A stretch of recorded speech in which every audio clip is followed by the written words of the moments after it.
Hey, welcome again to another session of It Matters with me, Zikri Kolil, the one and only who's been hosting this show for the past few weeks. Today, you can see I've got a nice tash, but it has nothing to do with Movember. It's just because, trying to enjoy this lockdown as sane as possible. So I enjoyed a bit of tash and trying to play around with my facial hair.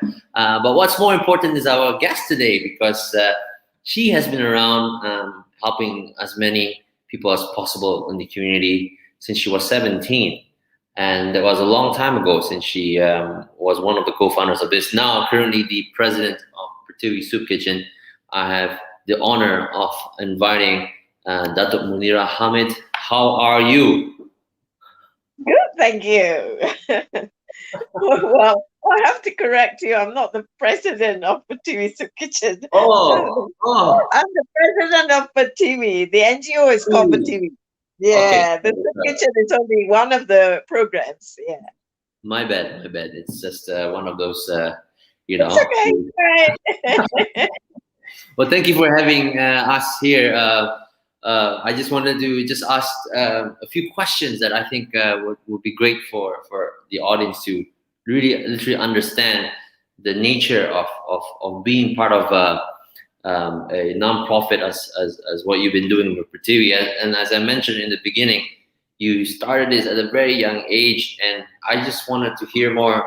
How much of a difference has it been in the scene from the beginning you start until now? Has there been real progress from moving away from the real issue, or what has that been like? Okay, when I started, I wasn't a founder. It was my two sisters, my two older sisters were among the 10 founders. I was only 17 then. So they dragged their naughty sister, the teenager, to get involved in community work. In those days, it was more about helping the rural poor. It was creating awareness about, making sure that their daughters um, get educated. Yeah, don't marry them off after secondary school. Send them all the way. Give them an opportunity to go all the way to tertiary education. So that was what we were doing, creating awareness, going to the rural areas. We had also the medical programs, the outreach programs going into the rural areas. It was enlightening for me to see these women. They were not old then. They were in their 30s. Some were doing their masters at the time. Some were having children. Even my own sisters were having babies then. And yet getting involved with Pertiwi and doing all these things because they cared for the community.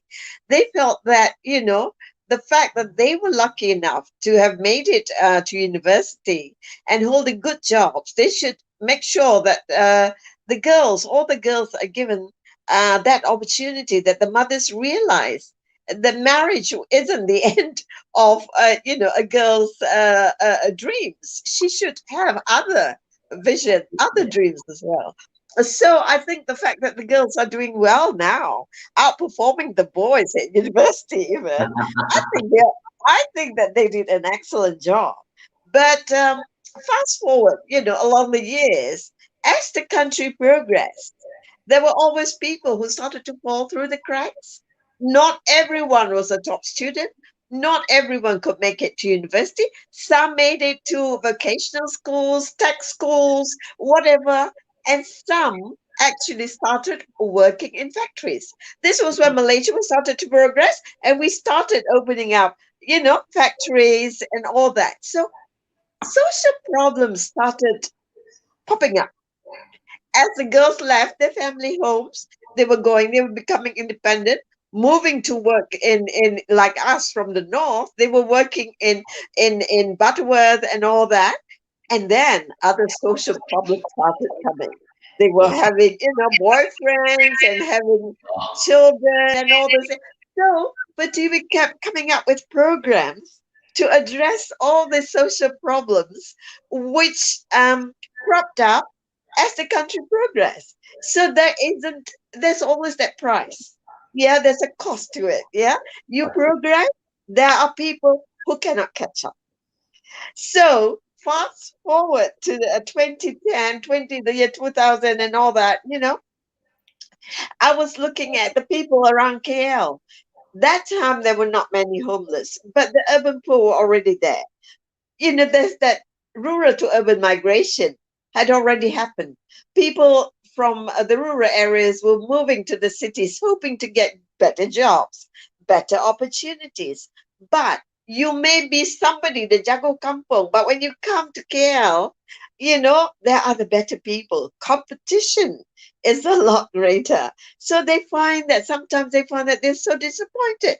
They were the best students, the best, in the kampong. Everybody thought they were so cool. They come to the city, they can't even get a good job. So that's where, the realization, you may be best in a small village, but when you come to the city, you may not be the best, you see. So more social problems started cropping up.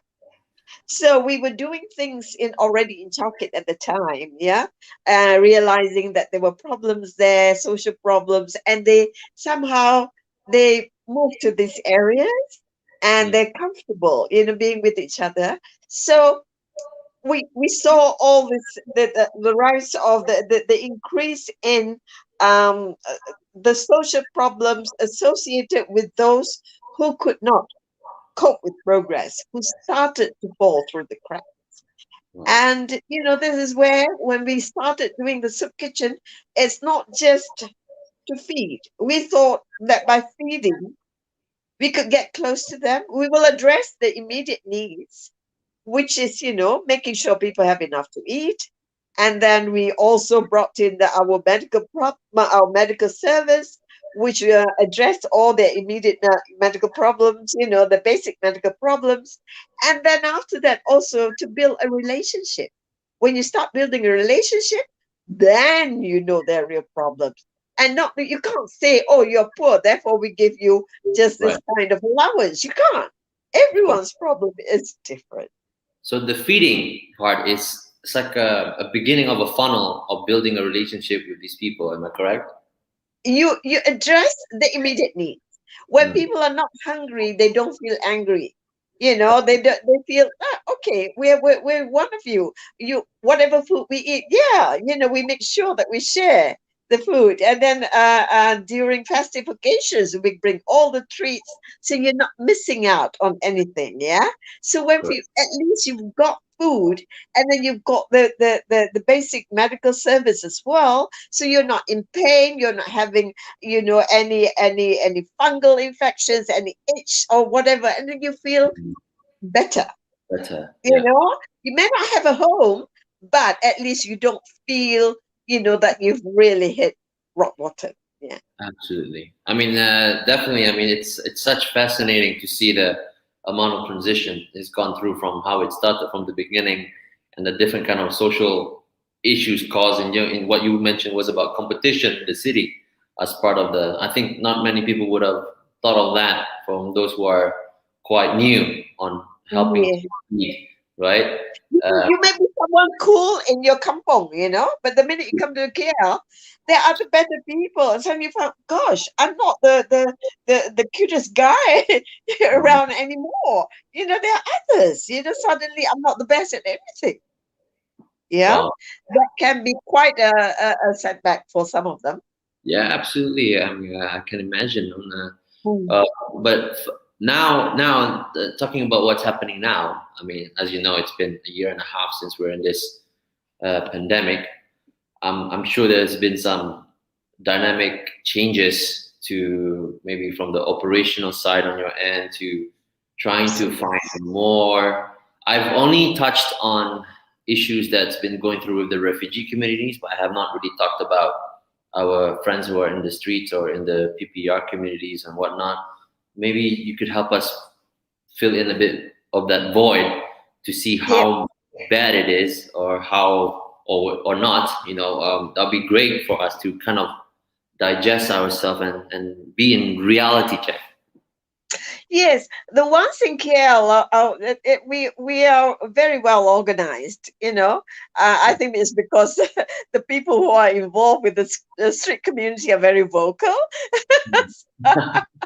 So it is good to be vocal, but we've also got to do things effectively.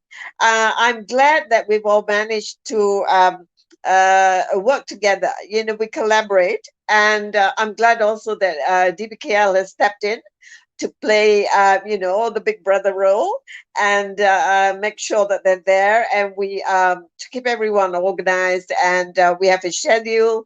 This is how we've evolved. Yeah. Um, on the 18th of March 2020, when the MCO was first announced, we were out on the street. That was really eerie that night. Scary because we didn't know what was happening, really. I mean, you're fighting an enemy which we can't see. And then most of the homeless and the migrant groups, they thought that it was just a ploy to get them to come out and then send them back home. People were suspicious. They didn't know what it was. But anyhow, we were out that night, doing our normal service, although it was deserted. And then we just finished, and then the police came and said, on the microphone, saying, pack up and leave. So that was the last time we were out as a mobile service. So, but we improvised, and we thought, okay, what was allowed then was they could collect food from a restaurant. So we managed to find a restaurant and work with that restaurant and inform the homeless and poor that they could collect their meals from the restaurant. So that worked out well for more than a year. And then because then mayor didn't want to have anything to do with the homeless, but we've got a current mayor who is agreeable to play a bigger role. So now what's happened is just at the beginning of the fasting month, they opened the extension to the old feeding center, and we have an organized system with NGOs collaborating. And then also some of the homeless have been rescued and they're placed in temporary shelters.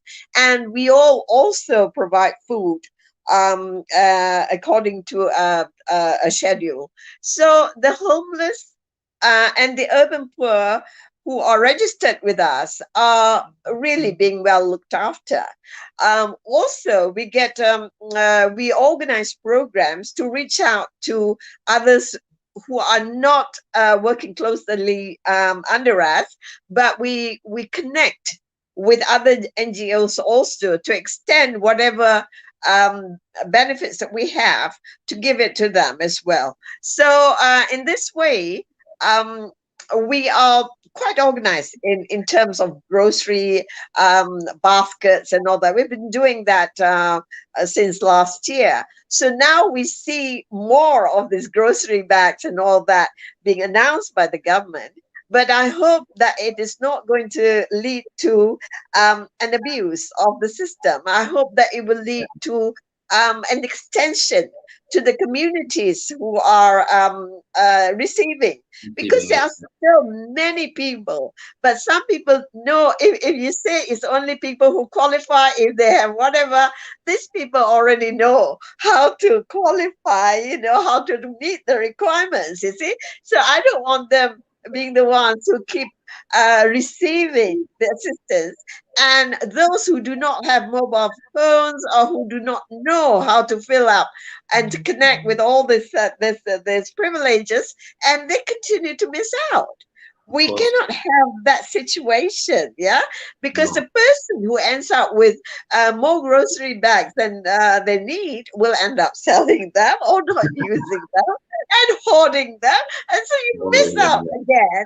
The ones who cannot have access to them will continue to miss them. So to me, I think any agency or a politician who has access to this privilege should be on the ground or working with NGOs or NGIs who really know the people on the ground and not try to just use links or register or whatever. No, that is one of those things which will lead to the wrong people getting multiple assistance and the ones who are needy missing out altogether.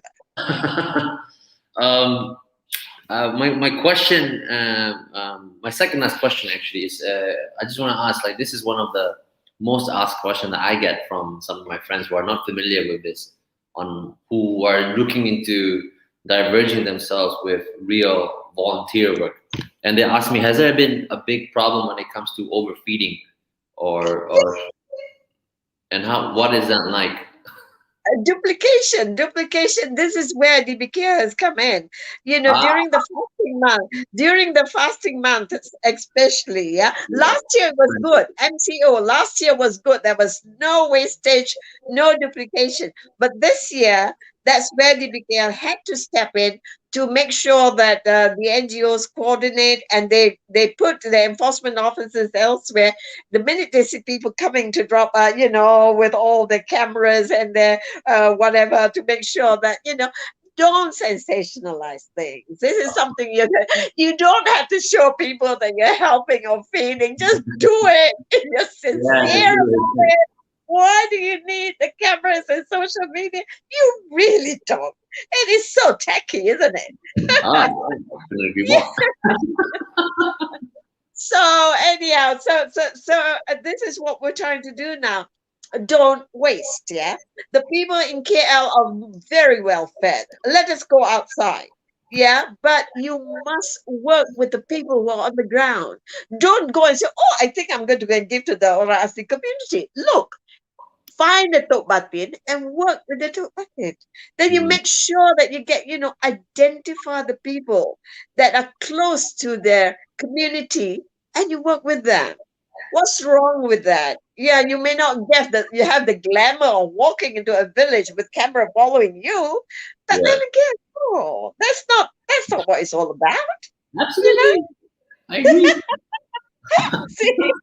I mean, it's just one of those, I can understand they're very excited. They want to really help, but there was no much of a compass for them to follow. So they just go firing everywhere, trying to see what works. So I definitely understand that.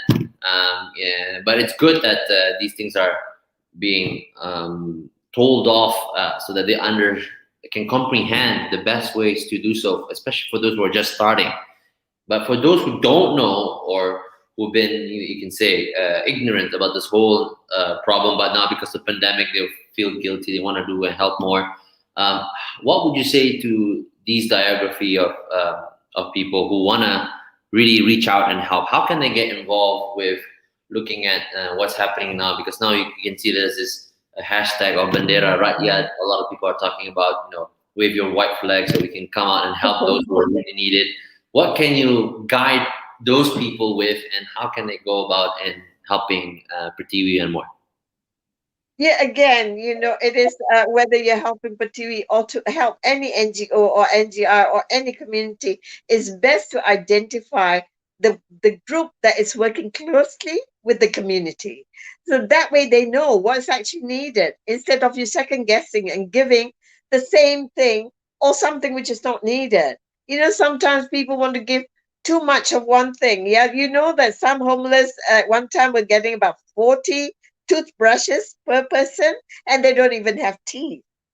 Yeah, it was like that. It reached the point where it was just ridiculous. Yeah, and you give things like they were giving used clothes, and then they were actually clothes which they wanted to throw away, and they were dirty and awful and nobody would wear them. You end up with, we have to sort out clothes which really should go to the NGOs, which recycle cloth. You don't just give because of that. Oh, I've got this. I don't want this anymore. Therefore, I'm giving it away. Think if you're really serious about wanting to help, find out who's really there on the ground and find out what's really needed. That way, whatever little money we have can go a long way. Yeah, instead of just giving something and people look at it and put it aside. There have been communities, groups of people who come and give, and then immediately the things which they give are being sold off, yeah, or else left on the street. And that is really so sad. I could not agree more with that. I mean, we look at you as one of the leaders in the one of the many leaders on the ground who can definitely advise us, just like as what you said. Don't waste your energy. You need to know who you need to talk to first and know what they need, because I've experienced that myself as well. So definitely great way for those newcomers to come in and start. And what also another great way to also help Pertiwi out in general. I think my team has managed to share a link down here. I don't know if you can see it. It goes directly to the cause or one of the projects that you're running. So if you don't have the time but you have the money, feel free to direct your resources there. That's all, yeah. But then, when the MCO is lifted, come out and help us as well.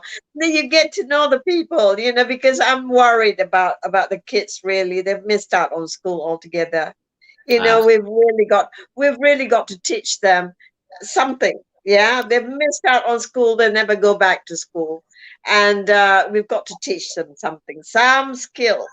Give them. Otherwise, you guys are going to end up with these guys who just they grow up and they have zero knowledge. They can't read, they can't write, they don't know anything.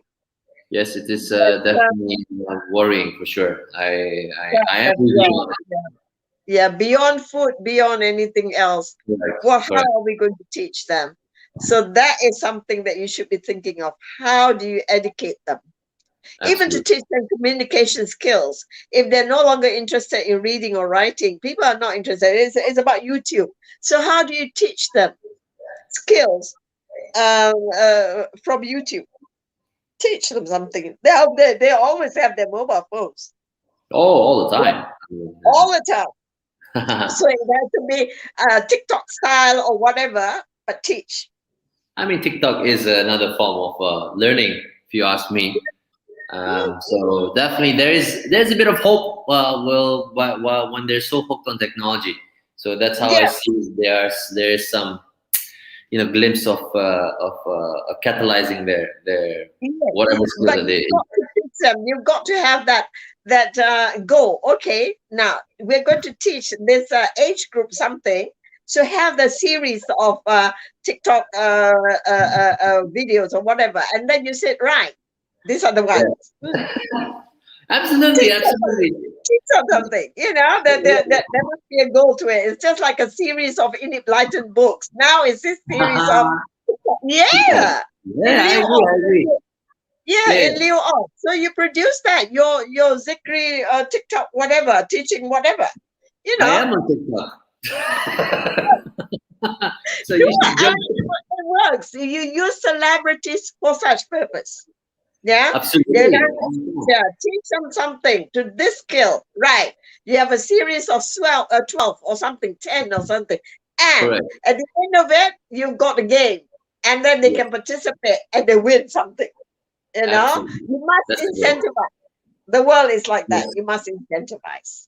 I could not agree more. I think a lot of things that you have said was not just reiterating of what we knew, but it's a great reminder and a great note to all of us, especially for those who are watching. And of course, we're just in the nick of time, and I just want to thank you so much, Datuk Munirah, for being part of this show, because whatever we talk today, it matters.